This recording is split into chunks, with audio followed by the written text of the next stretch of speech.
నమస్కారం, నా పేరు బాలా. బీసీఎన్ న్యూస్ కి స్వాగతం. ముందుగా ముఖ్య అంశాలు. ఏలూరు జిల్లాలో పర్యటించిన ముఖ్యమంత్రి చంద్రబాబు ముంపు ప్రాంతాలను పరిశీలించి ఎవరూ అధైర్యపడొద్దని భరోసా.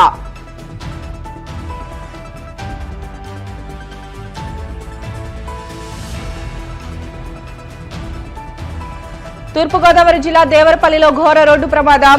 జీడిపిక్కల లోడు బోల్తా కొట్టి 7 కూలీల మృతి, మరో 2కి గాయాలు.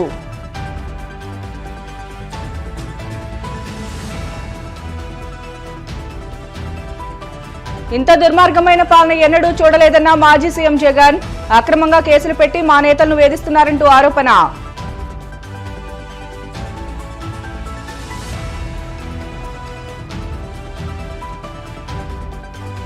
కాకినాడలో పంచదార గణపతికి ప్రత్యేక పూజలు. స్వామిని దర్శించుకుని తరించిపోతున్న భక్తజనం. ముఖ్యమంత్రి నారా చంద్రబాబు నాయుడు బుధవారం ఏలూరు జిల్లాలో పర్యటించారు. తమ్మిలేరు, కొల్లేరు ప్రాంతాలను పరిశీలించిన అనంతరం ఆయన సిఆర్ రెడ్డి కాలేజీ ఆడిటోరియంలో వరదలకు నష్టపోయిన రైతులు, వరద బాధితులతో ముఖాముఖి నిర్వహించారు. ఈ సందర్భంగా సీఎం చంద్రబాబు మాట్లాడుతూ ఈ నెల 17వ తేదీలోపు నష్టపరిహారంపై నిర్ణయం తీసుకుంటామని, వరికి మాత్రం ఎకరానికి 10,000 చొప్పున ఇవ్వాలని నిర్ణయించినట్లు తెలిపారు. ఉప్పుటేరుపై రెగ్యులేటర్ నిర్మాణంపై సీరియస్ గా నిర్ణయం తీసుకుంటామని చెప్పారు. అనంతరం కాకినాడ జిల్లాలోని ఏలేరు కాల్వ ముంపు ప్రాంతాల పరిశీలనకు తరలి వెళ్లారు. కృష్ణా నదిలో ఎప్పుడూ ఊహించినటువంటి వరద రావడం, అదే సమయంలో బుడమేరులో గడచిన ప్రభుత్వం చేసిన తప్పిదాల వల్ల విజయవాడ అతలాకుతలమయ్యే పరిస్థితి వచ్చింది. 11,90,000 క్యూసెక్స్ నీళ్ళని ప్రకాశం బ్యారేజీ నుంచి డిశ్చార్జ్ చేయడానికి డిజైన్ చేశారు. ఇది ఇప్పుడు చేసిన ప్రాజెక్టు కాదు. 1854లో చేస్తే 1894 వరకు బ్రిటిష్ వాళ్ళు కట్టినట్టుంటాయి. ఆ ఆనకట్నే అక్కడట్నే ఉపయోగించుకున్నాం. కానీ ఇన్ని ప్రాజెక్టులు వచ్చిన తర్వాత కూడా ఇంత పెద్ద ఎత్తున నీళ్ళు వచ్చాయంటే ఈరోజు వాతావరణంలో వచ్చిన మార్పులే దీనికి కారణం. ఒక్క కృష్ణా జిల్లాలో దగ్గర 2 రోజుల్లో కోడూరు అనే మండలంలో 50 సెంటీమీటర్లు వర్షపాతం పడింది. అంటే సంవత్సరంలో ఎంత వర్షం పడుతుందో అంత వర్షం 2 రోజుల్లో పడింది. ఆ నీళ్ళని కిందికి పోవాల్సిన అవసరం ఉంది. గడిచిన ప్రభుత్వం చేసిన తప్పిదాల వల్ల చాలా దుర్మార్గంగా ప్రవర్తించారు. బుడమేరుకు గండ్లు పడితే ఆ గండ్లు కూడా పోడ్చలేని పరిస్థితి. ఆరో తెలుగుదేశం ప్రభుత్వం దగ్గర 57 కోట్ల రూపాయలు శాంక్షన్ చేసి ఆధునీకరణ కింద బుడమేరులో పనులు చేయాలని ఆ రోజు శాంక్షన్ చేస్తే రాజకీయ కారణాలతో దాన్ని క్యాన్సిల్ చేసే పరిస్థితికి వచ్చారు. అది క్యాన్సిల్ చేసి కనీసం వీళ్ళ తెలివితేటలుంటే వాళ్ళు సొంతంగానే పనిచేయాలి. ఆ పని కూడా చేయలేదు. దీనికి అదనంగా బుడమేరు మొత్తం ఆక్రమణకు గురి చేశారు. ఎవడికి దొరికింది వాడు అమ్ముకునే పరిస్థితికి వచ్చారు. తప్పుడు రిజిస్ట్రేషన్లు చేశారు, బిల్డింగ్లు కట్టారు. ఎక్కడికక్కడ నీళ్లు పోవలసిన బుడమేరుని ఇష్టానుసారంగా అక్రమ కట్టడాలకు నాంది పలికే పరిస్థితి వచ్చారు. ప్రకృతి ఓసారి మన పట్ల చిన్న చూపు చూసినప్పుడు ఇలాంటి వరదలు వస్తూ ఉంటాయి. అదే సమయంలో మనం కూడా కొన్ని వాతావరణంలో పెనుమార్పులు వచ్చే విధంగా మనం కూడా చేశాం. కాబట్టి ఇవన్నీ వచ్చి మళ్ళా మనుషులు చేసే తప్పులు ఇప్పుడు ఇక్కడ చూసాం. ఎక్కడ చూసినా ఒక డ్రైన్ కూడా తవ్విన పాపాన పోలేదు, ఒక కాలువ తవ్విన పాపాన పోలేదు. ఇంకొక పక్క ఎక్కడ చూసినా తప్పుడు బిల్లులు వేసుకొని తినేసే పరిస్థితికి వచ్చారు. అన్ని పాపాలు, వీళ్ళు చేసిన పాపాలు మన పట్ల శాపాలుగా మారాయి. ఈరోజు మన అందరం కూడా ఇబ్బందుల్లో పడే పరిస్థితి వచ్చింది. నేను చాలాసార్లు మీకు ఒక మాట చెప్పాను. 5 సంవత్సరాల పరిపాలన ఒక దుర్మార్గమైన పరిపాలన. ఆ పరిపాలన యొక్క ఫలితాలు మీరు చూస్తే వ్యవస్థలు మొత్తం భ్రష్టు పట్టాయి. పనిచేసే వ్యక్తులు పనిచేయలేని పరిస్థితికి వచ్చారు. కడాన ఇవన్నిటి వల్ల ఇలాంటి విపత్తు వచ్చినప్పుడు నష్టపోయేది ప్రజలే నష్టపోయారు. ఏదైతే వైఎస్ఆర్ కాంగ్రెస్ పార్టీ ఒక పేపర్ పెట్టుకొని విషయం జిమ్ముతున్నారు అంటే ఓడిపోయారు కాబట్టి ప్రజలు ఓడిచ్చారు కాబట్టి ఈ ప్రజలపైన ద్వేషం పెంచుకొని ఏదో ఒక విధంగా నష్టం చేయాలని ఆలోచించే పార్టీల నియమనాలు నాకైతే అర్థం కావడం లేదు. ఇలాంటి పార్టీలు ఈ రాష్ట్రంలో ఉండడమే మన దురదృష్టం అని చెప్పి కూడా నేను మీకు తెలియజేస్తున్నాను. భారతదేశ చరిత్రలో ఎక్కడా ఇలాంటి పార్టీ ఉండదు. నేరస్తులు రాజకీయాల్లోకి వస్తే నేరస్తులు రాజకీయ ముసుగులో ఇలాంటి నేరాలు ఘోరాలు చేసి ప్రజా జీవితాన్ని అతలాకుతలం చేసినప్పుడు ప్రజలందరూ అర్థం చేసుకోవాల్సిన అవసరం ఉంది. అదే కానీ నేరస్తులు రాజకీయ ముసుగు లేకపోతే నాకు 2 నిమిషాలు పట్టకొచ్చి తాట తీసి ఎక్కడ పెట్టాలనో అక్కడ పెట్టేవాడిని అని చెప్పి కూడా నేను మీకు తెలియజేస్తున్నా. ప్రతి ఒక్క వ్యక్తికి న్యాయం చేయడం కోసం మేము ఉంటాం, కాలక్షేపం చెయ్యం. 17వ తారీఖు లోపల వ్యవసాయంలో నష్టం జరిగినా, పశువులు ఏమైనా చనిపోయినా, ఇంకో పక్కన హార్టికల్చర్లో దెబ్బతిన్నా, ఇండ్లు ఏదైనా నష్టపోయినా, లేకపోతే మీకు ఏ నష్టపరిహారం జరిగినా నామ్స్ ఉన్నాయి, అవన్నీ కూడా రివైజ్ చేసి నేను పంపిస్తాను. వరికి మాత్రం 10,000 రూపాయలు ఎకరాకి ఇవ్వడం ఈరోజు ఇక్కడికి వచ్చారని నిర్ణయం చేసుకున్నాను. ఎక్కువ నష్టపోయింది రైతులే నష్టపోయారు, అది కూడా ఇస్తా. తూర్పుగోదావరి జిల్లాలో ఘోర రోడ్డు ప్రమాదం చోటు చేసుకుంది. జీడిపిక్క లోడుతో వెళ్తున్న మినీ లారీ బోల్తా కొట్టడంతో 7 కూలీలు అక్కడికక్కడే మృతి చెందారు. మరో 2 గాయాలతో బయటపడ్డారు.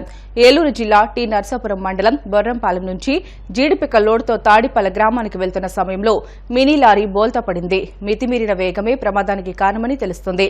దేవరపల్లి మండలం చిలకావారి పాకల సమీపంలో వాహనం అదుపు తప్పి పంట బోధలోకి దూసుకువెళ్లి బోల్తా కొట్టింది. ఈ ఘటనలో లారీ వెనుక జీడిపిక్క లోడుపై కూర్చున్న కూలీలు బస్తాల మధ్య ఇరుక్కుని ఊపిరాడక చనిపోయారు. లారీ బోల్తా పడడాన్ని గుర్తించిన స్థానికులు హుటాహుటిన సహాయక చర్యలు చేపట్టారు. ప్రమాదం జరిగిన సమయంలో లారీలో 8 మంది కూలీలు ఉన్నారు. ఇందులో 7 అక్కడికక్కడే ప్రాణాలు కోల్పోయారు. ప్రమాదంలో గాయపడిన వ్యక్తిని గంటా మధుగా గుర్తించారు. లారీ డ్రైవర్ మాత్రం ప్రమాదం జరిగిన వెంటనే ఘటనా స్థలం నుంచి పారిపోయినట్లు తెలుస్తుంది. జంగారెడ్డిగూడెం దగ్గరలో ఈ జీడిపిక్కల లోడ్ తోటి ఐచర్ వ్యాన్ బయలుదేరింది. అది నాగబాబు అని తాడిమల్లు గ్రామానికి చెందిన నిడదవోలు దగ్గర తాడిమల్లు గ్రామానికి చెందిన జీడిపిక్కల బిజినెస్ చేసే అతను లోడ్ అది. అతను లోడ్ తీసుకొని కూలీలు 8 మంది ఉన్నారు, బంటా వాళ్ళు. 8 మందిలో ఒక అతను క్యాబిన్లో ఉన్నాడు, ఇంకో మిగతా వాళ్ళు 7 కూడా పైన ఉన్నారు. ఈ యొక్క ఏదైతే మనకి ప్లేస్ ఆఫ్ అఫెన్స్ ఉందో ఇక్కడ వచ్చేసరికి ఈ వ్యాను రోడ్డు మీద గొయ్యి ఉండటం వల్ల లెఫ్ట్ కొంచెం కట్ చేశాడు. కట్ చేయడంతో పక్కగా లాగి కాల్లోకి వెళ్ళిపోయినప్పుడు పూర్తిగా తిరగబడిపోయింది, టైర్లు పైకి వచ్చినాయి. దాంతో లోడ్ కింద ఉన్న 8 మంది మొత్తం 8 మందిలో 7 చనిపోయారు. ఒక అతను ఇంజూర్డ్, అతనికి పైకి ఏం దెబ్బలు కనబట్టలేదు కానీ అవుట్ ఆఫ్ డేంజరు. అతను రక్షించగలిగాం. మిగతా వాళ్ళు దురదృష్టవశాత్తు చనిపోయారు.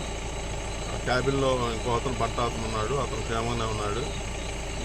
ఈ పిక్కల ఓనర్ కూడా నాగబాబు అనే అతను అసిస్టెంట్ క్లర్క్ ఇద్దరు కూడా క్యాబిన్లో ఉన్నారు. వాళ్ళు కూడా లారీ డ్రైవరు ఇక్కడ నుంచి ఈ చీనా ఆఫెన్స్ నుంచి పక్కకు వెళ్ళిపోయారు. ఈ కేసు ఇన్వెస్టిగేషన్ చేసి తదుపరి తీసుకుంటాం. బాడీలన్నీ కూడా కొవ్వూరు మన గవర్నమెంట్ హాస్పిటల్ షిఫ్ట్ చేసాం. రేపు ఉదయం ఎంక్వైరీ చేసి బాడీని ఇంత దుర్మార్గ పాలన ఏపీలో ఎన్నడూ చూడలేదని చంద్రబాబు సర్కార్పై వైసీపీ అధినేత మాజీ సీఎం వైఎస్ జగన్మోహన్ రెడ్డి తీవ్ర స్థాయిలో మండిపడ్డారు. అక్రమ కేసులో అరెస్టై గుంటూరు జైల్లో ఉన్న మాజీ ఎంపీ నందిగం సురేష్ ను జగన్ పరామర్శించి ధైర్యం చెప్పారు. అన్ని విధాల పార్టీ అండగా ఉంటుందని భరోసా ఇచ్చారు. అనంతరం జగన్ మీడియాతో మాట్లాడుతూ అక్రమ కేసులతో ఒక దళిత నేతను అరెస్ట్ చేశారని మండిపడ్డారు. చంద్రబాబు నిర్లక్ష్యంతో విజయవాడ అతలాకుతలమైందని, బాబు తప్పిదాలను డైవర్ట్ చేసేందుకే అక్రమ కేసులు 4 ఏళ్ల క్రితం నాటి కేసును తెరపైకి తెచ్చారు. తనను ఎంతలా దూషించినా తమ ప్రభుత్వం వచ్చిన తర్వాత ఎవరిపైనా కక్ష సాధింపునకు దిగలేదని అన్నారు. 41A కింద నోటీసులు ఇచ్చి కోర్టులో ప్రవేశపెట్టామని జగన్ గుర్తు చేశారు. కూటమి ప్రభుత్వం ఎల్లకాలం ఉండదని, తప్పుడు సాంప్రదాయాలను కొనసాగించడం సరికాదని, మీ నాయకులకు ఇదే గతి పడుతుందని హెచ్చరించారు. ఆంధ్ర రాష్ట్ర చరిత్రలో ఇంత దుర్మార్గమైన పాలన ఇంత అన్యాయమైన పాలన బహుశా ఆంధ్ర రాష్ట్ర చరిత్రలో ఎప్పుడూ కూడా జరిగి ఉండదేమో. నేను అడుగుతా ఉన్నా, ఒకసారి ఆలోచన చేయమని చెప్పి.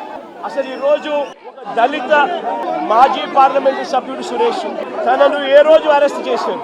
ఇదే మనిషి 4వ తారీఖున రాత్రి పూట హైదరాబాద్ కు వెళ్లి సురేష్ ను, ఒక దళితుడిని, ఒక ఎక్స్ ఎంపీని అరెస్ట్ చేశారు. నేను అడుగుతా ఉన్న, రాష్ట్రం అంతా కూడా వర్షాలతో అతలాకుతలం అవుతా ఉన్న పరిస్థితులు. విజయవాడలో చంద్రబాబు నాయుడు గారి వ్యవహార శైలి వల్ల దాదాపుగా 60 మంది పైచీలకు మనుషులు చనిపోయిన పరిస్థితుల మధ్య చంద్రబాబు నాయుడు గారి ప్రభుత్వం పూర్తిగా అధికారం, గవర్నమెంట్ అన్ని రకాలుగా ఫెయిల్ అయి మొట్టమొదటిసారిగా 60 మందికి పైగా చనిపోయిన పరిస్థితుల మధ్య విజయవాడ అంతా అతలాకుతలం అవుతా ఉంటే టాపిక్ డైవర్ట్ చేసేందుకు ఒక దళిత ఎంపీని విజయవాడ డిప్యూటీ మేయర్ ను అరెస్ట్ చేస్తారు. డిప్యూటీ మేయర్ భర్తను అరెస్ట్ చేస్తారు. అది 4వ తారీఖు రాత్రి. ఎందుకంటే ఇక్కడ చంద్రబాబు నాయుడు గారు పూర్తిగా ఫెయిల్ అయిపోయిన పరిస్థితుల్లో, 60 మంది చనిపోయిన పరిస్థితుల్లో చంద్రబాబు నాయుడు గారి గవర్నెన్స్ ఫెయిలియర్ ను దారి మళ్లించేందుకు, డైవర్ట్ చేసేందుకు అరెస్ట్ చేస్తారు. అసలు ఈ కేసుకు సంబంధించి పూర్వాపరాలు చూస్తే, ఈ కేసుకు సంబంధించి 3 సంవత్సరాల పైచిలకు 3-4 సంవత్సరాల కిందట జరిగిన ఈ కార్యక్రమం 2021 అంటే దాదాపుగా 4 సంవత్సరాల కిందట జరిగిన ఘటనలో ఈ రోజు టాపిక్ డైవర్ట్ చేసేందుకు 4వ తారీఖు రాత్రిన అరెస్ట్ చేస్తారు. సూటిగా నేను ఒక ప్రశ్న అడుగుతా ఉన్నా, ఆ రోజు ఏం జరిగింది? తెలుగుదేశం పార్టీకి సంబంధించిన అఫీషియల్ స్పోక్స్ పర్సన్ పట్టాభి అనే వ్యక్తి ఆ రోజు సిట్టింగ్ ముఖ్యమంత్రిగా ఉన్న అప్పట్లో సిట్టింగ్ ముఖ్యమంత్రిగా ఉన్న వ్యక్తిని బోసుడీకే అని తిట్టాడు. తెలుగుదేశం పార్టీ కార్యాలయంలో తెలుగుదేశం పార్టీ అధికార ప్రతినిధి ముఖ్యమంత్రిని ఆ రోజు అన్న మాట నిజంగా ఆ మాదిరిగా ఒక వ్యక్తి తిడితే రాష్ట్ర వ్యాప్తంగా ఆ ముఖ్యమంత్రిని ప్రేమించే వాళ్ళు, వైఎస్ఆర్ కాంగ్రెస్ పార్టీని అభిమానించే వాళ్ళు, రాష్ట్ర వ్యాప్తంగా ఉన్న వాళ్ళందరికీ కూడా కడుపు మండదా? ఎవరైనా చెబితేనే వాళ్ళు వచ్చి చేస్తారా?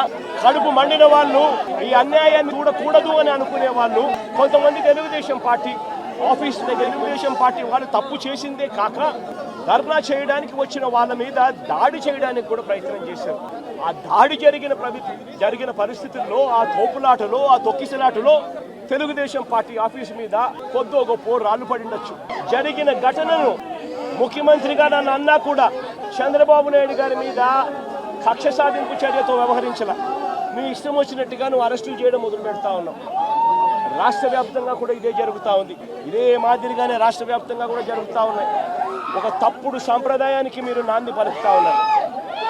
ఇదే గన కొనసాగితే మీ ప్రభుత్వం ఎల్లకాలం ఉండదు. ఇదే తప్పుడు సాంప్రదాయం ఒక సునామీ అవుతుంది. రేపొద్దున మీ నాయకులందరికీ కూడా ఇదే గతి పడుతుంది.